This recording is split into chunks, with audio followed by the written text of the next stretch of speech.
creo que ya tenemos al otro lado del hilo telefónico a nuestro invitado esta noche. Iván, buenas noches. Muy buenas noches. Hola, comandante, buenas noches. Muy bien, aquí estamos una noche más con vosotros. Me encanta tenerte en luces esta noche. Pues yo estoy más encantado todavía. Bueno, para todos aquellos que no sepan quién eres, aparte de ser nuestro piloto particular, siempre lo digo, Iván Castro Palacios es efectivamente piloto y en estos momentos es jefe del aeródromo de Beas de Segura, ¿no, Iván? También, aquí estamos una noche más desde la torre de control del aeródromo con vosotros. Jolines, es que además resulta interesante que nos hables desde la torre de control encima. O sea sí, te digo que es el espacio ideal para una noche de misterio. Bueno, y creo que mucho misterio nos traes esta noche. Pues sí, antes de nada mandarle un abrazo a Eduardo, que hoy no está con nosotros, pero está por ahí en alguna cueva curando el catarro. Seguramente. Y nada, todo el equipo de Luces y Sombras también. Muchísimas gracias. Pues sí, seguimos hablando de expediciones, en este caso en otra punta de nuestro planeta, sí. Pero no resulta menos interesante que las expediciones llevadas a cabo en la Cueva de los Tallos. De los Tallos, sí. Como has hablado, sí.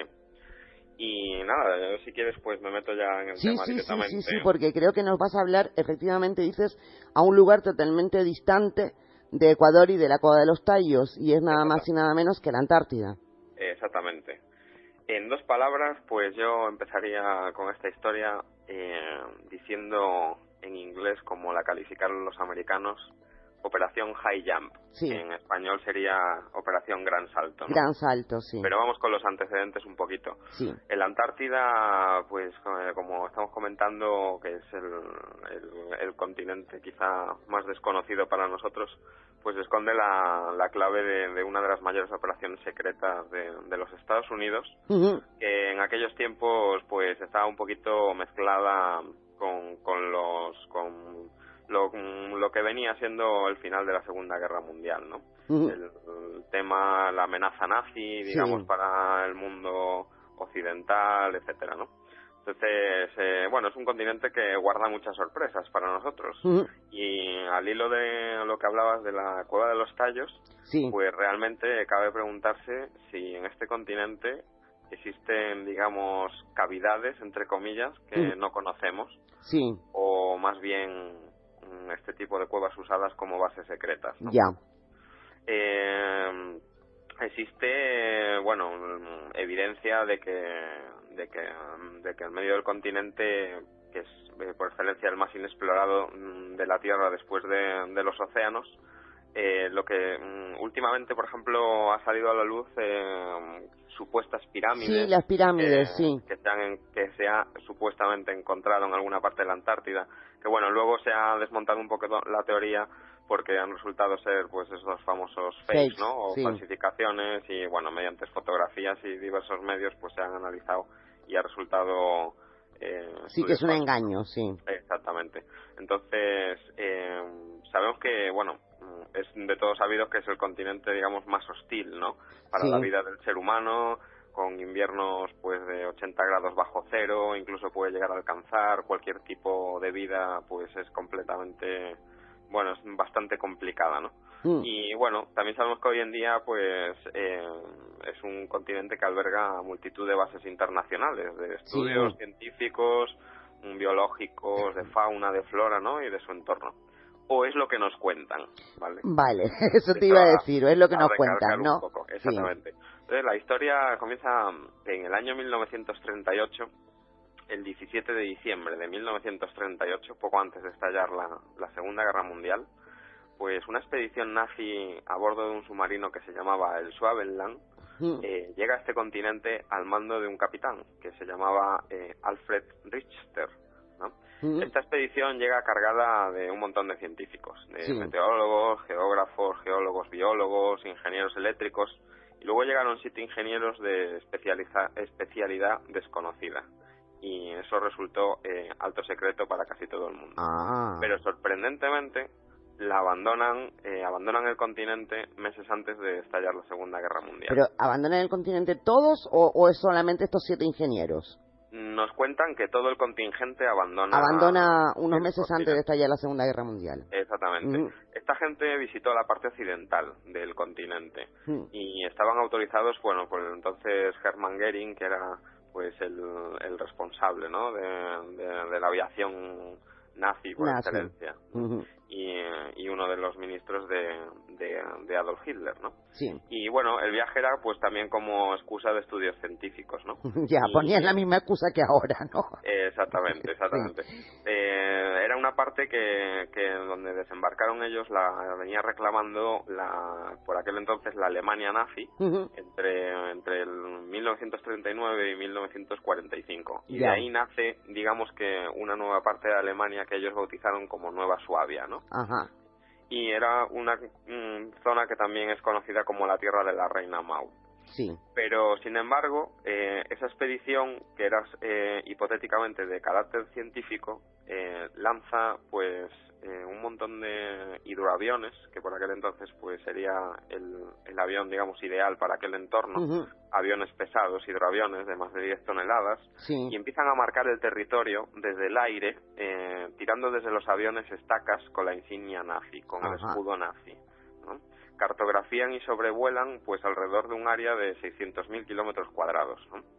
Y sorprendentemente encuentran algo fuera de toda lógica, ¿no? En un momento dado los alemanes encuentran territorios sin hielo, montañas, lagos, vegetación, pero una zona totalmente descubierta digamos del hielo que todos suponemos y de la nieve que pueda haber en el continente, ¿no? Y este hombre, el capitán del contingente, Alfred Richter, pues difícil el alemán. Sí, sentó, digamos, allí las bases de una hipotética base que se usaría por la inestabilidad del Tercer Reich, a punto de morir, digamos, a manos de los aliados, ¿no? Entonces era, digamos, que una escapada que el régimen nazi podía llegar a tener allí, ¿no? Y en 1943 el jefe de la marina nazi por aquel entonces, el almirante Dönitz, pues incluso llegó a declarar a los medios de prensa que se sentía orgulloso de haber construido para el Führer lo que llamaban el Shangri-La, ¿no? Una fortaleza pues totalmente inexpugnable e indestructible. Nos vamos un poquito más hacia adelante en la fecha, y el 7 de mayo de 1945 Alemania se rinde en la Segunda Guerra Mundial y se activa lo que se llama la Operación Arcoíris, que es cuando Dönitz, el almirante el jefe de la marina nazi, se ordena que la Operación Arcoíris consistía en que cuando se activara, la flota nazi debería de hundirse a sí misma para no ser capturada por los aliados. En ese momento los capitanes de muchos submarinos y de muchos barcos pues se hacen a la mar, ¿no? Muchos hunden sus naves en los mismos puertos, incluso otros zarpan, y algunos pues se enteran en el mar por las misiones que tenían, pues que en ese momento Alemania se había rendido, ¿no? Y Dönitz, presionado por los aliados, pues convence a la mayoría de que vuelvan y rindan sus naves a los aliados. Unos acabaron hundiendo las naves, otros se entregaron, y otros simplemente y sencillamente desaparecen del mapa. Desaparecen.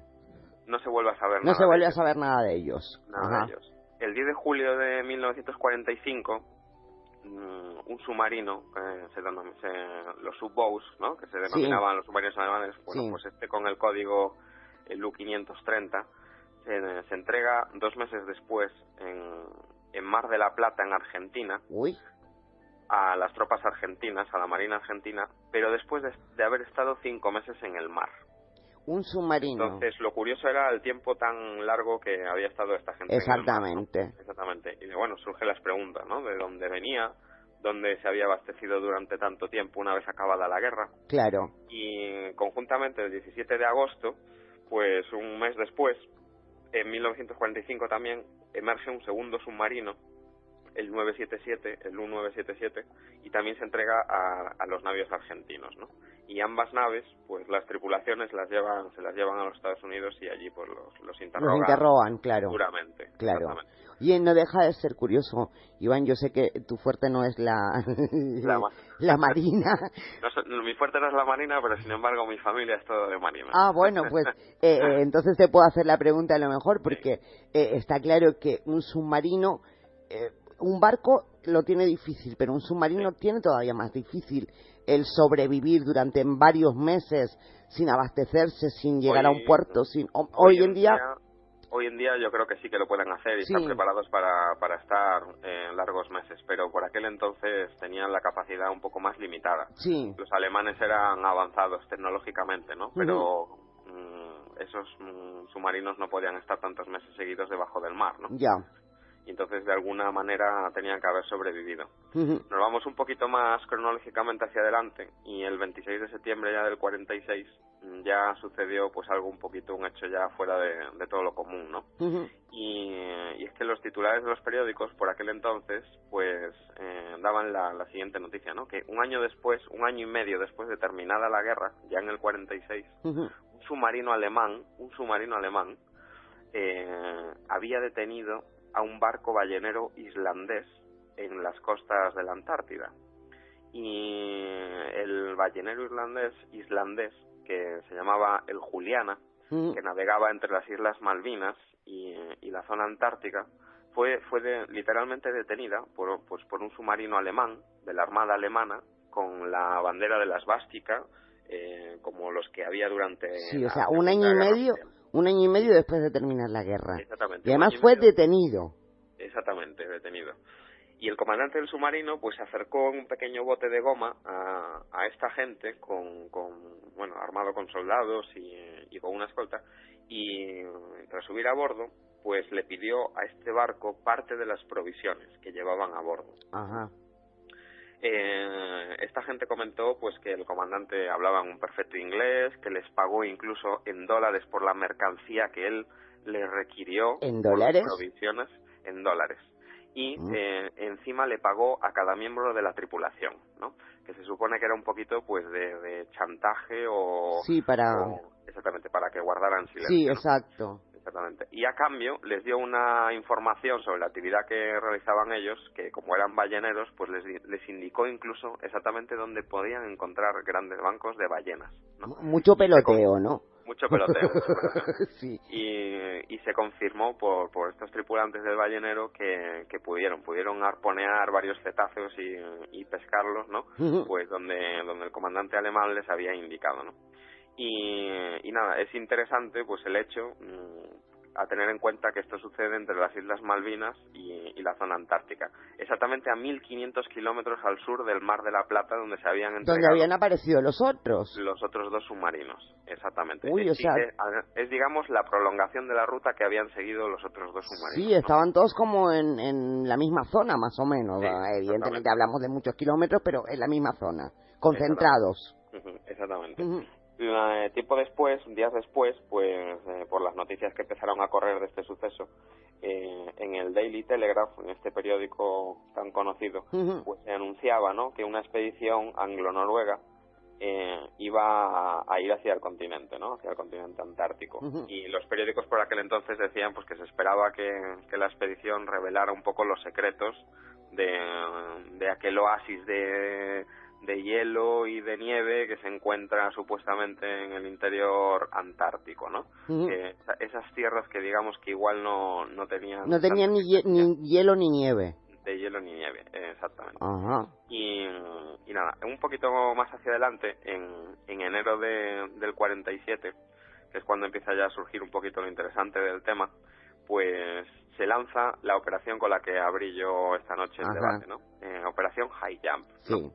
Es un contingente de los Estados Unidos que parte hacia la Antártida, parte del puerto de Norfolk, de esta base de Estados Unidos de la Armada, el 2 de diciembre del 46, ¿no? Sí. Estaba formado, curiosamente, por 13 barcos de guerra, 2 destructores, 3 rompehielos, 2 portahidroaviones, un portaaviones, un buque de comunicaciones, helicópteros, un submarino y estaba dividido en 3 grupos de combate, ¿no? 4.700 soldados en total. Madre mía. Y lo curioso del tema fue que navegaron hacia el continente antártico por separado para no llamar la atención. Pero si era una expedición, en parte, no entiendo por qué no querían. Es un modo irónico, ¿no? O sea, no entiendo por qué. Aquí se empiezan a decir siempre las fuentes oficiales, ¿no? Claro. Todo esto iba al mando del almirante Byrd. Ajá. Y tenía fama pues de hablar mucho y demasiado delante de la prensa, ¿no? Y entonces este hombre fue dando pistas de lo que supuestamente sucedió allí en la Antártida, ¿no? El mismo día que partieron, pues él comentó que la misión era de 4.700 soldados y que, bueno, la única misión que tenían era explorar el último continente desconocido. Y aparte era de carácter militar, porque uno de los fines que llevaban era probar, digamos, el equipo armamentístico de los Estados Unidos en condiciones extremas. De frío, de nieve, en el peor clima de los posibles, ¿no?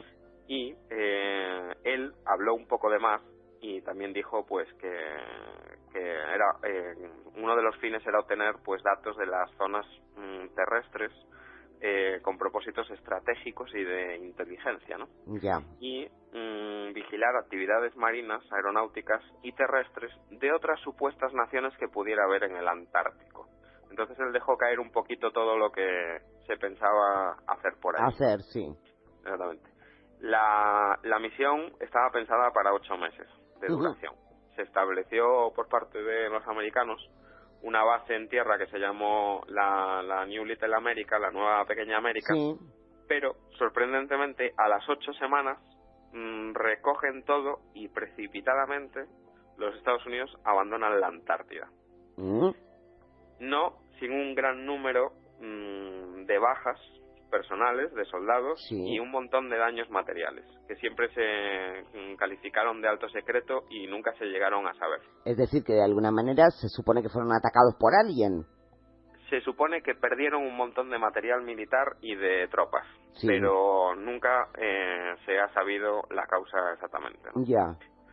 65 años después, pues sigue siendo alto secreto por parte de los Estados Unidos y bueno, no hay información desclasificada, ¿no? De este tema. Sí hay que reseñar que en los 10 años siguientes Estados Unidos no volvió a pisar el continente. O sea, salieron y nunca más quisieron volver prácticamente. En los siguientes 10 años no volvieron. Y la teoría más confirmada, digamos, porque no se podría confirmar nada porque no tenemos exactamente los datos reales, ¿no? Es que se llegó a usar por parte de los Estados Unidos armamento nuclear allí. Y supuestamente se usaría ese armamento nuclear contra las tropas nazis que todavía quedaran por allí en la Antártida, exactamente. La supuesta base alemana que había allí, que se supone que no habría nadie, pero realmente estaba habitada, Estados Unidos la encontró rápidamente.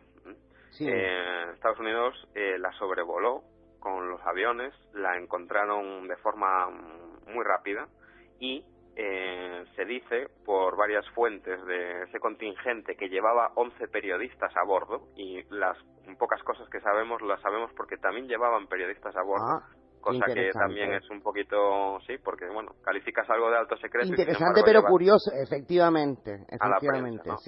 Y se dice que se lanzó, sobre la base alemana se lanzó una bomba y una bandera estadounidense. Y bueno, hay varias versiones del relato, ¿no? Y las que más coinciden es que dicen que se lanzó una bomba y una bandera de los Estados Unidos en esa posición. El escuadrón de aviones que hizo, digamos, ese bombardeo, que llevó a cabo ese bombardeo, desapareció exactamente después de soltar la bomba en aquel territorio. ¿Desapareció? Exactamente, desapareció. Eran 4 aviones. Y en ese momento es cuando el almirante Byrd da la orden de cancelar la famosa operación High Jump. Y es cuando recogen todo el material y se van precipitadamente para los Estados Unidos de vuelta. No deja de ser muy extraño, sinceramente. Es cuanto menos chocante. Eso como mínimo. Se va enredando muchísimo más la historia. hubo sismógrafos en el planeta que captaron aquellas explosiones. Se sabe que hubo multitud de bajas humanas, de equipos y sobre todo por parte de los Estados Unidos, porque no tenemos datos de qué tropas alemanas hubiera allí, pero sí de los Estados Unidos. Y sabemos que se fue con 4.700 hombres y un montón de barcos y aviones y volvió con muchísimos menos. Ya. Hay también otro hecho curioso que dice que esta primera bomba que se ha soltado allí fue la que causó el agujero en la capa de ozono, el primer agujero. Que mucha gente entiende que está en el polo norte, pero realmente el primer agujero en la capa de ozono se originó en el polo sur, en la Antártida. En la Antártida. Ajá. Sí. Y bueno, el almirante Ver, que ya comenté antes que era muy asiduo a hablar un poquito más de lo la normal, cuenta, sí.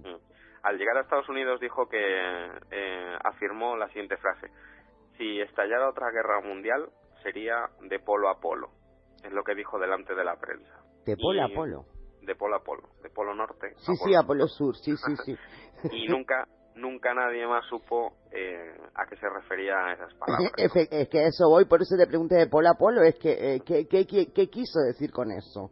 Pues esta gente se supone que algún tipo de resistencia había encontrado allí. Está claro. Y algo sabrían que allí existía, pero no sabían ni de qué manera, ni cómo estaban, y entonces por algo se llevó ese contingente tan grande militar, ¿no? Ya, exacto. Nos surgen un montón de preguntas después de todo esto que yo he contado. Sí. Los americanos encontraron la base nazi. Sí, exacto. Se supone que sí, ¿no? La destruyeron por completo, no lo sabemos. No lo sabemos. ¿Quién la habitaba? No lo sabemos. Ajá. Los nazis fueron los que descubrieron realmente algo raro, ellos al llegar allí en la Antártida. Sí, pues y los Estados Unidos después quería saber qué era lo que habían descubierto. Exactamente. Esos dos submarinos que de repente aparecieron en Argentina, exacto, estaba claro que venían perdidos. ¿De dónde? ¿De dónde? ¿Dónde se abastecieron tanto tiempo? Y sobre todo, lo más curioso es que los Estados Unidos pusieron como excusa el probar equipos militares y se desplazaron a la otra parte del planeta, cuando Groenlandia, Canadá y ese tipo de tierras heladas están pues a un paso de Era lo que yo iba a comentar cuando tú dijiste precisamente eso, es decir, tenían zonas climatológicamente hablando conflictivas mucho más cerca, como para desplazar ese gran contingente a un sitio lejanísimo. Pues es un hecho también que nos sí, toca. Ahí bastante, queda, ¿no? sí. Sí, exactamente. El ejército digamos que el contingente del almirante Ver, pues bueno, después de todo este hecho, de cara a la historia, pues quizá podamos calificar que él libró la última batalla de la Segunda Guerra Mundial. Ya. Y bueno, se cataloga un poco este hecho como la batalla que jamás existió. Ya, vale, sí. Y sería el último batallón nazi que quedaría, digamos, que todavía activo y se encontraba pues allí, en el Polo Sur, ¿no? Bueno, eso es lo que dicen, ¿no? Eso es lo que dicen, sí. Eso es lo que dicen. Luego vienen los hechos más curiosos, ¿no? El almirante Ver era piloto también, piloto de la Marina. Sí. Y sobrevolando la Antártida, él mismo, un avión con 3 tripulantes más, encontró una cosa totalmente alucinante el 12 de febrero de 1946. Cuando ellos estaban sobrevolando la Antártida en sus misiones de exploración y lo que fueran a hacer allí, pues él declaró que el avión se perdió, literalmente se perdió durante varias horas. Y ellos no supieron cómo volver a la base que habían establecido los Estados Unidos allí. Todo esto lo sabemos porque lo escribió en un diario personal que se guardó hasta la fecha de su muerte. Ajá. Y no porque él quisiera publicarlo, sino porque alguien se encargó de sacar esto a la luz. Ya. Y el diario de él pues acabó en algún medio de prensa, ¿no? Este hombre y su tripulación había descubierto en la Antártida podríamos llamarlo un oasis, ¿no? Ajá. En medio del hielo, Antártida. ¿no? En la Antártida. Ajá. Lagos con agua como de barro, de color verde oscuro. Declaró que había bosques, que había un montón de áreas sin nieve, muchísima vegetación, Pero cuando ellos empezaron a descender en el vuelo y a, digamos que explorar un poquito más el territorio donde estaban, en ese momento no podían comunicarse con la base, perdieron las comunicaciones también. Ya. Empezaron incluso a divisar criaturas animales que había entre la vegetación. Y aquí ya se enreda un poco más la historia, Pues sí. porque ellos llegaron a declarar que lo que veían eran animales prehistóricos que como todos como los estudiamos, dinosaurios. exactamente, como Ajá. mamuts, dinosaurios, aves voladoras que ya están extinguidas, etcétera, ¿no? Una relación de animales que ellos sabían que se supone que se habrían extinguido hace millones de años, Sí, ¿no? claro. El área era de unos 30 kilómetros de ancho por unos 65 de largo, y era un área pues totalmente desierta de hielo, y se encuentra muy cerquita de la isla de Knox, que se llama, ¿no? Es decir, además, que hay datos de dónde puede estar eso. Sí, está situada además exactamente en el diario de Ver. Sí. Está situada con sus coordenadas y todo. Él declara dónde la ha visto, ¿no? Sí. Él declara que es una zona cálida, que descubrió una zona templada, pues digamos que entre todo el hielo, ¿no? Sí. Y los expertos, digamos, en este tema dicen que el almirante y su tripulación entró con el avión en los famosos huecos polares que se supone que existen al estilo de esas cavernas, o esa famosa tierra hueca. Sí. Y ahí es donde empezamos a unir un poquito la historia con lo intraterreno. Con lo intraterreno, con la cueva de los tallos, etcétera, ¿no? Esos huecos polares se supone que penetran en el interior de la Tierra por el polo norte y por el polo sur, ¿no? Uh-huh. Y bueno, existiría un clima tropical y hay vida vegetal, hay vida animal, y hay vida humana que pues que actualmente pues es desconocida para nosotros. Y que realmente pues los gobiernos de muchos países lo esconden, se sabe, y lo esconden. Y lo esconden, efectivamente. Se habla de otra salida de ovnis o aparatos voladores no identificados, como queramos llamarlo, ¿vale? Uh-huh. Aeronaves desconocidas digamos, de esos salientes de la Tierra. Hay muchos mapas que hoy en día se pueden ver pues con el Google Maps y con este tipo de cosas y tal. Se encuentran un montón de parches en esta zona, uh-huh, ¿no? sí, para que no lo veamos, sí, zonas que están codificadas, etcétera, sobre todo en el polo norte y en el polo sur. En el centro y centro geográfico existen dos grandes parches en todos los mapas que no se puede divisar exactamente el tipo de tierra que hay, ¿no? Sí. Y bueno, pues se probaría que podría existir una civilización, digamos, más desarrollada en el interior de esos agujeros, digamos, ¿no? Sí. Y bueno, y que tendrían una capacidad tecnológica, pues bastante más avanzada que la nuestra. Bastante más avanzada. Exactamente. Sí. Otra cosa que recoge en el diario, que se consiguió sacar a la luz, es que en el tiempo que dice haberse perdido, narra un aterrizaje en esta zona después de verse obligado por unas aeronaves que se colocan a su lado. Llamo aeronaves, digamos, que a unos platillos volantes que él describe. Vale. Pero bueno, voy a decir que son aeronaves pues con forma de disco volante, ¿no? Vale, que queda mejor. Exactamente. No vamos a hablar directamente de ovnis porque tampoco nadie lo ha confirmado, ¿no? Sí. Y bueno, él todo lo va escribiendo en su diario. Él todo en ese momento lo va escribiendo en su diario. Y dice que incluso esa gente, entre comillas, le habla por radio en acento alemán. Ah. Curioso. ¿Qué dices? Muy curioso, ¿vale? Pues sí, los obligan a descender a tierra. Ajá. Los obligan a aterrizar. Él declara que su avión deja de funcionar, literalmente, y que por una extraña fuerza, pues ellos aterrizan, ¿no? Obligados por esta gente. Sí. Obligados, entre comillas, invitados, porque siempre declara en todo momento que era gente dócil, gente amable, que recibieron un muy buen trato. Él los describe como unos seres rubios muy altos y de ojos claros. Ya, o sea, la fisonomía nazi también, germana. La famosa raza aria. Raza aria, sí, exactamente, sí. ¿No? Y que hablaban un perfecto inglés con él, pero siempre con acento alemán, ¿no? Sí. Y bueno, lo llevan pues hasta pues una figura pues representativa de ellos, que digamos que sería pues su líder, ¿no? También entre comillas. Y esta persona, este ser o como queramos llamarlo, le confiesa a este almirante que ellos lo que están preocupados es por el poder atómico que está desarrollando la humanidad en ese supuesto mundo exterior, ¿no? Vale. Y que se han empezado a dar cuenta del riesgo que se corre, porque es una, digamos que es una potencia que la humanidad no controla. Uh-huh.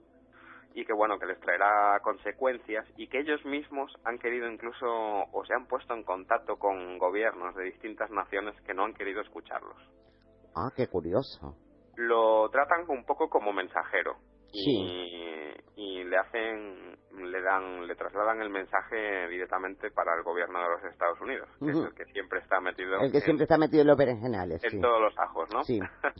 Y bueno, y sigo recalcando que esto es exactamente lo que él escribe en su diario, sí. Exactamente, de su puño y letra, con un lápiz y una pequeña libreta que lleva en el avión, y en todo momento él se encuentra escribiendo, ¿no? Sí. Y bueno, él declara que se vuelven de la misma forma que han llegado, ¿no?